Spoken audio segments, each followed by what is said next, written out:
Nakalabas na sa exclusive economic zone ng Pilipinas ang namataang Chinese research vessel sa Batanes, pero may isa pang namataan malapit sa Santa Ana, Cagayan. Saksi, si Joseph Moro.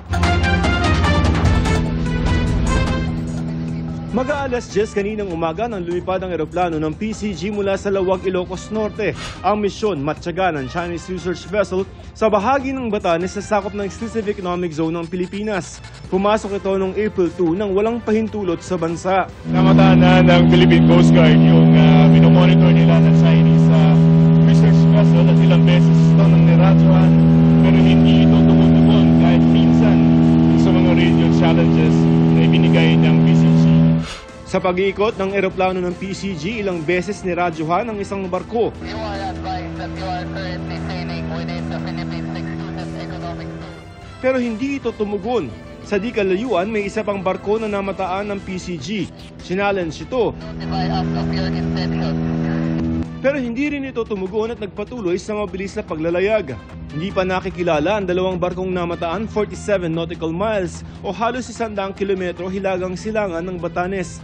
Nasa border na ito ng air zones ng Taiwan at Pilipinas. Ayon sa PCG ngayon, nakalabas na ng EEZ ang nakitang Chinese research vessel na Songshan Dashu kaninang alauna ng hapon. Pero may isa pang research vessel na namataan 50 kilometers sa silangan ng Santa Ana, Cagayan. We are still not certain kung ang ginagawa lang nila is basically freedom of navigation dahil nasa labas naman siya ng territorial waters natin. Hinihingan pa namin ng pahayag ang China ukol sa naturang research vessel. Pati ang panibagong pangharas ng kanilang mga barko sa barko ng PCG sa Zambales. Of course, concern po ang ating Pangulo sa mga nangyayari. Pero minimaintain pa rin po natin yung level of professionalism na may kasama pong fearless spirit of patriotism. Ayon sa Philippine Navy, 4 na pong barko ng China ang namataan sa ilang bahagi ng West Philippine Sea nitong Marso. Tuloy ang pagpapatrolya at pagpapalakas sa kakayanan ng bansa na magbantay sa teritoryo nito. Ang Philippine Air Force bibili ng long-range patrol aircraft. We have upcoming radars which are also part of Horizon 2. We are still expecting 2 fixed-wing radars which will be placed strategically in areas all over the Philippines, which will ensure that we have full coverage of not only our territory but also areas of our exclusive economic zone. Samantala, 20 bagong unmanned aerial systems o UAS ang ibinigay ng Australian Embassy sa PCG. Bahagi ito ng nakalaang 629 million pesos na tulong ng Australia sa Pilipinas. Kabilang dito ang drone na may night vision at kayang kumuha ng litrato at video sa gabi. Gayon din ang isa pang klase na kayang tumagal ng ilang oras sa himpapawid. Guided by our commitment to work with our partners to enhance maritime security, uphold international law, and manage marine resources. This, ladies and gentlemen, is the Philippines-Australia Strategic Partnership in action. Malaking tulong siya in the entire mission areas of the Coast Guard. It can extend the reach of our ships. Mas malawak yung area na mas makikita niya. Mas makakatipid tayo ng fuel, mas magiging less din na risky sa tao natin. Para sa GMA Integrated News, ako si Joseph Morong, ang inyong saksi. Patuloy na pinaghahanda ang publiko dahil sa posibilidad na masundan pa ang pagsabog ng Bulkang Kanlaon kaninang umaga. Saksi, si Eileen Pedreso ng GMA Regional TV. Umabot sa taas na 4,000 metro ang ibinugang abo ng Bulkang Kanlaon bago mag-alas 6 ng umaga kanina. Ayon sa PHIVOLCS, halos 1 oras ang aktibidad ng bulkan na nagpasiklab pa sa isang grass fire. Kusog jud kayang kuan, no? Sayang babaan dapit ba? Kusog jud kay gayukot-yukot, no? Nakuhanan din ng thermal camera ng PHIVOLCS ang pagdausdos ng pyroclastic density currents na binubuo ng mainit na gas at volcanic material. Bumulaga ang makapal at maitim na abo sa mga taga Negros Island. Inulan ng abo ang research facility ng Sugar Regulatory Administration sa La Casiñana, kaya pinalikas muna ang kanilang mga tauhan. Isa sa pinaka-apektado ng ashfall ang La Carlota City. Sa Barangay San Miguel, nabalot ng abo ang mga kalsada at sasakyan, pati mga bubong at taniman. Ang ilang residente nangamba para sa kanilang kalusugan. Nang dukalinong man, tapos ang mula nga paggawa sa ulbo na ang supre. Oo, yan mo man gid na kay syempre basi bala kung magtupaang daw mga barasaw. Ang gaman kagdason ang napaminsan mong apo ko may hapo. Kita ko gatimbuok na sa babaw. Kaya mo na dahil nagingagaw ko di puli sa San Miguel. Sakay ko sa salakyan ng sang Raal. Nagingagaw ko, hingagaw man sila pa sa Raal. Hindi naging makita ang dalan nga muna niyo. Pero kulba eh. Pero nagano lang nga, hindi man siya maglupok kay sungaw mo lang na mo galing kaya ang amon, delikado lang ang asupre. Tapos tisubong kinanglan kami tubig. Mahigit 1,900 na individual ang nasa evacuation center simula noong Disyembre ayon sa La Carlota City LGU. Nadagdag ang 16 na individual mula sa 4 na pamilyang lumikas dahil sumama ang pakiramdam matapos makalanghap ng asupre. Kay tungod may mga babies, may mga iban ang mga bana may ginabatsyag. So hindi kagwantas ang baos ng asupre. Ayon sa DSWD, bago pa man ang pagsabog, ay nakaposisyon na ang mahigit 250,000 na family food packs sa mga warehouse sa Western at Central Visayas. Nakikipag-ugnayan na raw sila para sa pangangailangan ng mga apektadong LGU. Tiniyak din na Malacanang na handang magbigay ng dagdag na tulong ang gobyerno kung kinakailangan. Hindi pa inaalis ng PHIVOLCS ang Alert Level 3 sa Bulkan Canlaon. Patuloy na pinaghahanda ang mga otoridad at publiko dahil posibleng masundan ang explosive eruption na maaaring magdulot ng lava flow. Isa inagyapon sa mga senaryo nga pwede natin maginalantaw no nga magka-effusive eruption. Based sa aton nga ground deformation no nga inflated gyapon ang aton nga ang edifice ng aton nga volcano amat-amat na pagsakas ang magma. Pinagbabawal pa rin ang pagpasok sa 6-kilometer radius ng bulkan at paglipad ng mga sasakyang panghimpapawid malapit sa crater. Bagaman may mga inilikas na, nagpaalala ang Office of Civil Defense na manatiling alerto. Pinayuhan din nila ang mga residente na magsuot ng goggles o takpan ang bibig ng basang tela kontra ashfall. Ang GMA Kapuso Foundation naman nakatakdang magtungo sa susunod na araw para maghatid ng tulong sa mga apektado ng pagputok ng Bulkang Canlaon. Para sa GMA Integrated News, ako sa Aileen Pedraso ng GMA Regional TV, ang inyong saksi. Paano nga ba matutugunan ang problema ng bullying sa bansa? Sa pagtalakay dito sa Senado, naungkat ang kakulangan ng mga guidance counselor at ang batas ukol sa GMRC o Good Manners and Right Conduct. Saksi si Mav Gonzalez. Kabilang ang naganap kamakailan sa isang public school sa Parañaque sa mga mityan ng pag-imbestiga ng Senado sa mga pambubuli sa mga paaralan. Sinaksak ng isang estudyante ang kaeskwela kaya namatay. Paliwanag ng sospek sa pulisya, binubuli umano siya, habang sabi ng magulang ng biktima, siya ang binuli. Kabilang sa gustong malaman ng Senado ay kung anong mga posibleng kakulangan na dapat punan para maiwasan yan. Ano ba yung lapses ng school? So, siyempre po, nagme-meeting kami. So, unang-una po, sa dami ng estudyante, at meron po akong 11 na watchmen, hindi po security guard. Sabi ng principal, sa hallway lang may CCTV at wala sa mga classroom. Kulang aniya ang seguridad at guidance counselors para sa halos 4,000 nilang estudyante. Dapat po, specialize doon para na ililid yung bata. Meron din doon na register pero ayaw niya pong maging counselor. Bakit po? Maaari po yung sweldo kasi teacher 1 lang yun.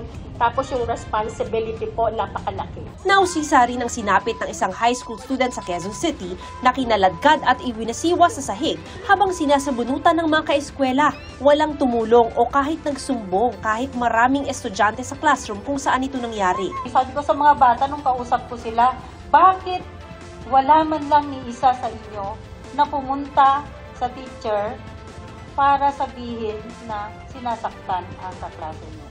Tapos yung isa po, na kumuha ng dito, tinitignan lang po niya yung ibang kasama niya. 2 beses ding napagkaisahan ng estudyante, noong 3 p.m. break time at noong uwian. Bakit itong dalawang incidents hindi na-detect kaagad? Hindi po kasi namin nakita agad yung video.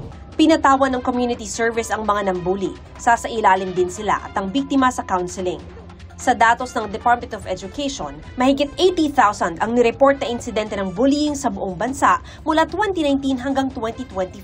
Dagdag naman ng Senate Committee on Basic Education. Tayong pinakamataas na bullying incidents across, again, 70 plus nations. So, 2 year in a row na tayo, or 2 pisas in a row, na tinagurian tayong bullying capital in the world. Sabi ng grupo ng mga pinuno ng public schools, hirap sila lalo't inirereklamo ang mga guro kung nagdidisiplina ng mga naglolokong estudyante. School discipline versus child protection policy. Nung mga nag-aaral tayo, meron tayong face the wall, nag-i-squat po ako. Ngayon po ang bata pag napagalitan. Kinabukasan may 888 na ako. Monthly, sumasagot po kami ng mga anonymous complaints just in the performance of our duty. Sa pagdinig, naungkat ang hindi pagpapatupad ng GMRC at Values Education Act, kung saan mas nakatuon ang curriculum sa mabuting asal. Bakit tayo nagkaroon ng delay in terms of implementation of the good manners and right conduct? Well, in fact, sa IRR, nakasulat doon by 2022-2023, implemented na. Nandiyan na yung bata eh. Ganyan na yung kanyang pananaw eh. Gusto natin maaga pa lang palitan na yung ganyan na pananaw. Hindi na tayo pwedeng mag-antay pa ng isang mamatay dyan na bata dahil hindi natin natuturuan sila ng maaga. Hindi na rin itinanggi ng DepEd ang kakulangan ng guidance counselors o guidance designates. Sa ngayon, maaaring magsumbong ang mga nabubuli sa DepEd helpline na #DepEd o #33733. Para sa GMA Integrated News, ako si Mav Gonzalez, ang inyong saksi. Attorney Raul Lambino, pinagpapaliwanag ng Korte Suprema dahil sa pagbanggit na may TRO na laban sa pag-aresto kay dating Pangulong Rodrigo Duterte kahit wala naman. Utos ng Korte magpaliwanag si Lambino ukol sa kanyang pahayag ilang oras matapos arestohin ang dating Pangulo noong March 11. Magandang balita yung ating natanggap ngayon, granted yung TRO ng Supreme Court na hindi kailangan ilabas si PRRD. May 10 araw si Lambino para sagutin kung bakit hindi siya dapat maharap sa administrative sanction kasunod ng anilay pagpapakalat ng maling impormasyon. Ayon naman kay Lambino, wala pa siyang kopya ng show cause order. Wala raw siyang intensyong magkalat ng fake news o maling impormasyon. Misamis Oriental Governor Peter Unabia humingi ng dispensa sa kanyang kontrobersyal na pahayag ukol sa Bangsamoro Autonomous Region in Muslim Mindanao. Nakipagpulong si Unabia sa Interfaith Council sa Cagayan de Oro City para humingi ng tawad at makipagdialogo sa mga leader ng bawat relihiyon. Naging kontrobersyal si Unabia nang tanungin niya sa mga nakikinig sa isang campaign rally kung gusto ba nilang mangyari ang mga pambobomba tulad ng sa BARM. Binanggit din niya ang isang insidente ng pangharas umano ng Maranao. Sa mensahe ng Interfaith Council ng Cagayan de Oro City, naging maayos naman ang kanilang pagkikipagdialogo. Mas paigdingin pa raw nila ang pagkakaintindihan para mapanatili ang pagkakaisa at kapayapaan sa probinsya. Para sa GMA Integrated News, ako si Salima Refra ng inyong saksi.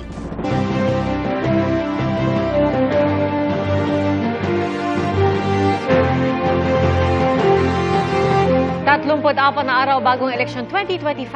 Tuloy-tuloy ang mga tumatakbo sa pagkasenador sa paglalatag ng kani-kanilang mga advokasya. Ating saksihan. Ayuda para sa agricultural workers na apektado ng climate change ang isusulong ni Bam Aquino. Nakipagpulong si Senator Pia Cayetano sa local leaders at iba't ibang sektor sa Valenzuela. Social justice ang isa sa binigyang diin ni Allen Capuyan sa Dumaguete.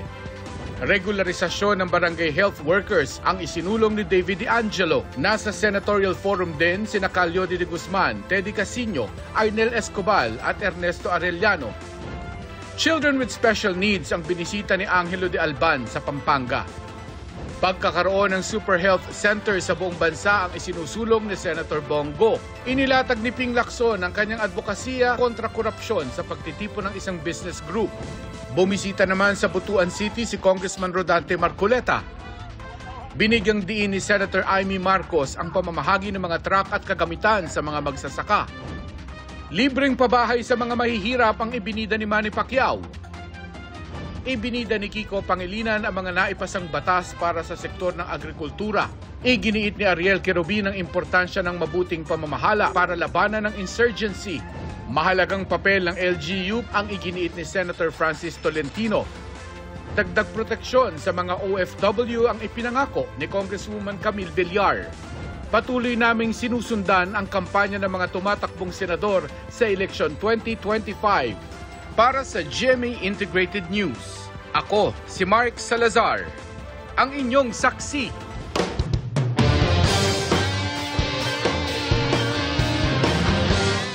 Patuloy ang step-by-step na pag-success ni Pinoy Pride Alex Ayala.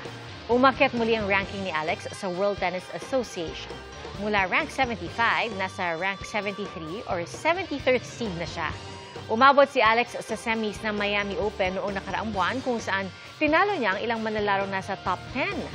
Masaya at proud si Alex sa kanyang tagumpay at sa dulot nitong karangalan sa bansa at sa larangan ng tennis sa Pilipinas. Nagpasalamat din siya sa patuloy na suporta ng ating mga kababayan. Nag-aanda ngayon si Alex para sa 2025 French Open sa susunod na buwan.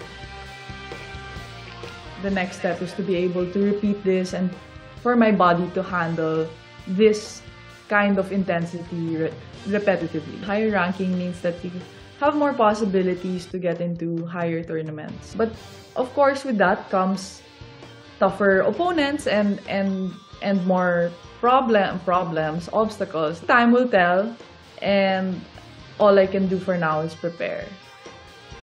Mga kapuso, maging una sa saksi. Mag-subscribe sa GMA Integrated News sa YouTube para sa iba't ibang balita.